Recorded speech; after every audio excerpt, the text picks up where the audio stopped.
You're very welcome back. Now, for the day that it is, we've got some tricks up our sleeve. Of course, it's April Fool's Day, and here to help us celebrate with the perfect prank is scientist Phil Smyth. Good morning, Phil. Good morning, how are we? So we're talking anamorphic illusions first. I thought we'd kind of get some stuff that was very easy to try to do, low level of risk. Okay, yeah, and just more tricks. So even if you kind of see the images that we have, the things that we have on the front, anamorphic things they're stretched and changed into different kind of shapes. So you take a picture of something, so that might kind of look. Kids love these, but then when you go to grab it, it's a shoot, and you can see the different size. So even them playing and twisting it. So is it? How do they? So if they look at it, looks like it's 3D. That's the whole idea of it. Yeah. So even you see so kids love these, and they put them on the floor, and they're like, I got mama, whatever, or dad, whatever. I left my shoes out. No, I didn't. But even there's a mathematical. If you want to take it to a next level, there's a grid that you can get any image and stretch it out as well. So even something like how do I do that?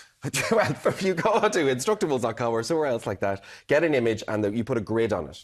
And then essentially what you're doing is you're going to take certain elements of the book and stretch them up. So in Photoshop, you can stretch. So you're stretching the image out. So when you're looking at something, you're changing your perspective of it to make it look. I always see it on the rugby pitches and the football pitches they do with advertising. It's exactly what they do. So it's a real practical application of advertising. Yeah. So what was that website you said you can go to? Instructables. It's one of the Instructables. So you can find lots of different things. But even just searching for anamorphic images, you'll find places. So it's the way your eye kind of translate the image. Exactly, makes absolutely. it 2D into 3D. Yeah, and so your brain will process it. And then you can be a little bit clever with certain ones like that, to make it a little bit easier to see. So if you cut the holes into, like that shoe there obviously as well. Yeah. So you can kind of see how it's straight. But the hole in it there just makes it look a little bit more believable, shall we say. Which is nice. Very good. So all you need is a printer. Cool. Very standard. OK, let's move on to the water bottle trick. Water bottle, OK. Well, oh, well, what's that? He wants to get to the messy one, see. He wants to get to the messy one first. Well, actually, yeah. No, let's do the one that you want to do first. Let's follow you. I planned this. You're here. Took at least 10 minutes. OK. Similar kind of idea with stretching images as well. So this image of someone here's face, which is a bit gruesome and grotesque. Strange looking. It's a bit weird. So if you take it out and put it into this kind of jar, you'll see that the jar, what it will do is it will bend it around so it looks like a head in the jar. So this is a simple kind of trick like with refraction. So same where any light goes through a different medium or surface, like so particularly in this case water or glass, it bends. So what you're doing is you're bending light. So now this looks like, so if you put this in the fridge and someone's like goes to get their milk and they're like, there's a head in there. So again, really great little trick for kids. Like you could be like, good fun, here comes dad around the corner, or mom, or the brother and sister. Really shocking, horrible. Can I take if I did 3 pictures of my face, is there any way to kind of morph them together like that? Yeah, again, similar kind of idea with that. You can morph them into those kind of images as well and have your own. So again, it's just using digital stuff to stretch out, or unless you have a and really you'd need a glass thing. I couldn't just have it like this. No, you need the glass to be able to bend the light, the refraction. So that's part of what's happening. Now, it's a jar. Yeah. So you can do it in a jar on a small scale. So you can play with anything to kind of figure that out. Then again in the fridge, I love this little one. It's very, very simple. Plastic bottle is all you need with this. You can put anything like super cool drink or like whatever, like amazing mixture, whatever else. And because you got here, if you open this and then you open, if you squeeze it, but if you open the top, you'll see that the water flies out and then close it again. So what's happening here is Van de Waal force is important, but there's tiny pinholes in that. So there's pressure around us, all atmospheric pressure, pushing again all sides. So that keeps the water in. And then when you take this off, extra pressure goes down here and is able to push it out. So it's kind of like a pressure thing. That's really interesting. So when you did this, right, you put like water of life. Did you have this empty and then you put the pinholes in? Yeah. So when it's empty, put the pinholes in, fill it up with water, quickly put the lid on.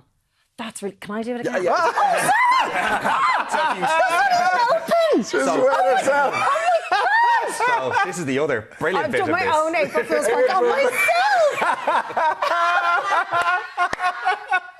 So if you squeeze it, you will overcome. Sorry. Just trying to pick it up. Right, OK, so you have to be very delicate. Oh, my God. No, I've done it for a little bigger reaction, so it was... I need Derek's leaf blower. Dry myself off.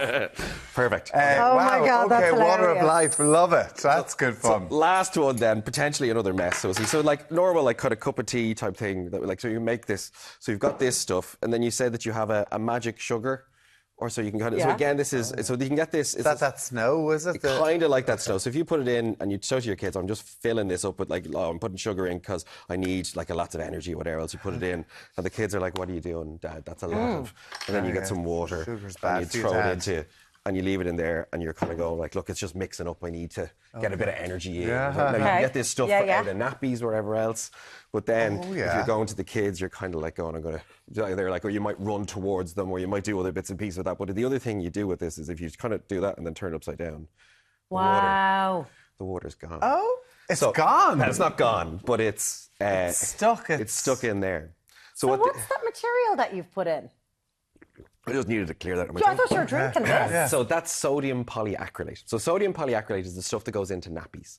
So sodium atoms, but polyacrylate. So like polyapparate repeat things. Yeah. A polymer is something, a chemical that repeats. So this has chains that kind of get water and they get stuck in between. It feels nice in there. So if I put it into this, you'll see it in the glass. If I go and watch it, you can see what happens here. So if I put a bit in there and then I put water inside it, and leave it, you'll see what actually happens in it. So it starts just gathering all that up, putting the water molecules in between the other molecule chains that it has. You'll see it's kind of changing different consistency here. All of a sudden, then you'll be like, oh, I'm going to put it in here, I'm going to do this, whatever. But it's getting more and more solid, more and more solid, more so and more if somebody solid, has a nappy at home, if nappies, can they rip open the nappy? So if you take out the nappy there? and pull up the bits, you'll see these tiny little particles. Now, it's a derivative of this stuff. It's not exactly the same thing, but you can do the same thing. But I can use that to pour into the water and trick the kids. Like your kids will be like, how? Spill it over them. And they won't even know. Or turn it upside down over The problem is they'll think that it is real sugar and they'll try it and it won't create You cannot eat this because it will cause issues. Okay. Exactly. Right, there we have 4 little tricks there again. And Karen, I'm delighted with this. I wet myself. I was so with excitement. That's how good Phil Scientist is. Phil of Science on Instagram. Yeah, Phil of Science. Follow me and stuff. We're giving away prizes. Good man. Happy April Fool's Day to you. Much. Thank you so much, Phil. Right, still to come on Ireland Royal Family star Ricky Tomlinson is going to look back on his iconic career. Plus, we get an art lesson from comic book author Will Sliney. We'll see you after the break.